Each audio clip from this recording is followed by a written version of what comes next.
Նախ այս մեկը նվիրում եմ քեզ։ Անչափ շնորհակալ եմ, վստահ եմ իսկ օգնի եթերային խոսքս բարելավել։ Այս ոդքասթն էլ շատ սիրել եմ դեռ։ Շնորհակալ եմ շատ։ Մի օր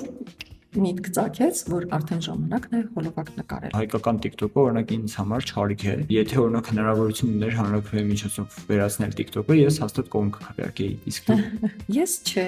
սա էլ է զենք։ Այլ հարցը թե դու ինչպես ես գործածում այդ զենքը։ եթերի մարդիկ այդ իդեալականին մոտ մարդիկ են, հանրային կերպարները։ Ինչպես է փոփոխվել մեր օրերում։ Ինձ շատ դուր է գալիս լրագրողական այսօրվա գործելավոճը։ Պիտի ձև անես մի քիչ, որ հետո գաս բնականon վիճակի։ Այս տրենդային բառերով զանգում ես, ասում եմ busy եմ։ Դրանք Եթե դու խոսում ես հայերեն,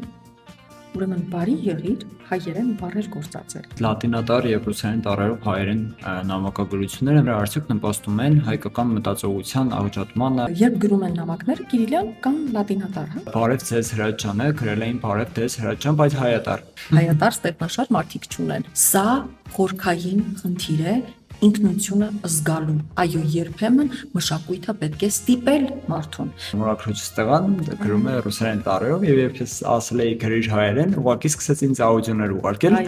Հաջորդի պատասխանում եմ ձայնայինով, գրեք հայատար, հակառակ բառակայում պարզապես չեմ լսելու ձեր ձայնայինները կամ չեմ արձագանքելու ձեր նամակներին։ Ինքը մտածում է, հա դե ես մեկը հայերեն խոսում եմ, բայց իրենք մշակույթի կրողը այլևս չեն։ Պոդքասթի հովանավոր Delta Telecom, գործընկերներ Կումկումա ռեստորան, Panda Master շինանյութի խանութ սրահ։